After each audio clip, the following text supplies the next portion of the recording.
इस समय एक बहुत ही खतरनाक मोड़ पर पहुंच चुका है। आप ये देखिए कि एरो 2 और एरो 3 सिस्टम, यानी ये जो मिसाइल डिफेंस शील्ड है, इजराइल की जो मिसाइल डिफेंस शील्ड है उसमें डेविड स्लिंग भी है, आयरन डोम भी है, एरो 2, एरो 3, थर्ड, इन सब में मिसाइलों की कमी पड़ती जा रही है। क्या आकलन कम किया था इजराइल और अमेरिका ने जिस तरह की मिसाइलें और लॉन्चर ईरान के पास है? और इस बीच अयतुल्ला अली खamenei, ईरान के सुप्रीम लीडर ने एक बड़ी धमकी दी है। ईरान के सुप्रीम लीडर ने धमकी देते हुए ये कहा है कि बहुत बड़ी गलती इजराइल ने कर दी जिस तरह से उसने सीधा हमला ईरान पर किया है। लगातार जो मिसाइलें हैं ईरान की भी, वो अलग अलग शहरों पर गिर रही हैं।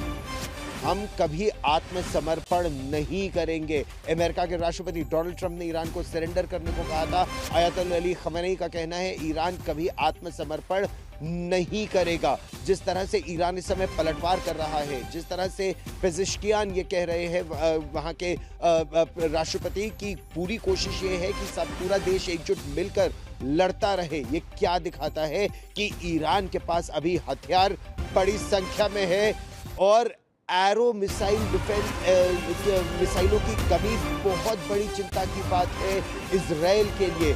एरो 2 और एरो 3, दरअसल अगर आप इजराइल की मिसाइल डिफेंस सिस्टम को देखें तो सबसे पास रॉकेट और मिसाइलों से जो हमला होता है उससे बचाव के लिए आयरन डोम है। फिर उससे दूर मिसाइलों को मारने के लिए उनके पास डेविड स्लिंग है।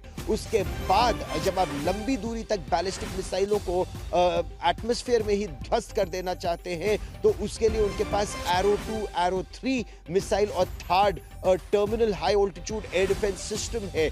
और इन सब में मिसाइलों की कमी पड़ने लगी है। और सुमित मेरे सहयोगी ज्यादा जानकारी के साथ, सुमित चौधरी जुड़ रहे हैं। सुमित, ये बड़ी चिंता की बात होगी इजराइल के लिए भी और अमेरिका के लिए भी अगर एरो 2 और एरो 3 दोनों मिसाइलों की कमी होने लगे इजराइल के पास और अमेरिका से आने में उसमें समय लगे। यानी ये सीमा समय होगा अगर ईरान के पास और मिसाइलें हैं और लॉन्चर है और वो पलटवार करता रहे। सुमित, देखिए, बिल्कुल आपने गौरव बहुत अच्छे तरीके से आपने समझाया कि आखिरकार जब शॉर्ट रेंज की बात करते हैं तो आयरन डोम है, फिर डेविड स्लिंग है, लेकिन सबसे ज्यादा लंबी दूरी के लिए जो भी बैलिस्टिक मिसाइल आती है। ये तो हुई पहली बात। जो दूसरी बात, कितने ज्यादा उनके पास सिस्टम्स है अभी भी ईरान के पास, क्योंकि आप ये देखिए शुक्रवार को ये युद्ध शुरू हुआ था, 6 दिन हो चुके और 6 दिन बाद भी ईरान पलटवार करने की स्थिति में है। अगर आप ग्राउंड रियलिटीज देखें तो ईरान के 600 से ज्यादा नागरिक और सुरक्षाकर्मी मारे जा चुके हैं। इजराइल में मौत का आंकड़ा लगभग 24 और 30 के बीच बताया जा रहा है। लेकिन छठे दिन अमेरिका के जंगी बेड़े बहुत तेजी से क्यों पहुंच रहे हैं मध्य पूर्व में, देखिए इस रिपोर्ट में।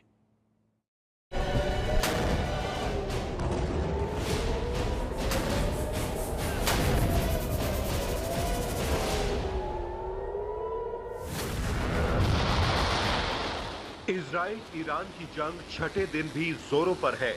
न इजराइल थम रहा है, न ईरान झुक रहा है।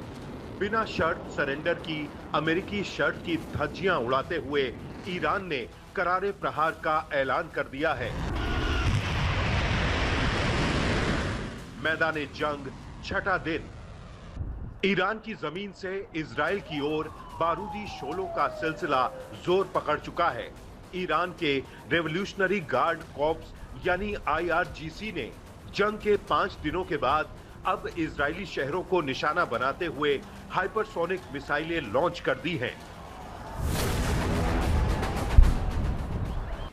इजराइल के खिलाफ ईरान का ये ऑपरेशन ऑनेस्ट प्रॉमिस 3 यानी सच्चा वादा है। इजरायली हमले के जवाब में ईरान ने अब फतेह 1 जैसे बेहद घातक मिसाइलें भी लॉन्च कर दी हैं। 1 घंटे से भी कम वक्त के अंदर ईरान की जमीन से इजराइल के निशानों पर 30 से ज्यादा मिसाइलें लॉन्च हुई। इनमें से ज्यादा मिसाइलें तेल अवीव की ओर निशाना बनाकर भेजी गईं। ईरान की मिसाइलों से इजराइल में बड़े नुकसान की खबर तो नहीं है, लेकिन सेंट्रल इजराइल से लेकर तटीय और दक्षिणी इजराइल में कई जगह ईरानी मिसाइलें फटी जिससे आग लग गई। मैदाने जंग इजराइल का वार। ईरान की मिसाइलें ईरान से चल रही हैं, इजराइल में कहीं भी फट रही हैं, लेकिन इजराइल के हमले टारगेटेड हैं। ईरान में भी इजराइल ने गाजा मॉडल अपनाते हुए पहले आम लोगों को निकल जाने की वार्निंग दी है, फिर अटैक किया जा रहा है। जंग के छठे दिन इजराइल ने तेहरान से लोगों को निकलने और डिस्ट्रिक्ट 18 में सुरक्षित जाने को कहा, क्योंकि उसके निशाने पर मेहराबाद एयरपोर्ट के हथियार डिपो थे। हालांकि ईरान ने आरोप लगाया है कि इजराइल के हमले की चपेट में अस्पताल तक आ रहे हैं। मानवाधिकार संगठनों ने दावा किया है कि ईरान पर इजराइल के हमले में अब तक 585 लोग मारे जा चुके हैं और 1326 जख्मी हुए हैं। आज तक ब्यूरो।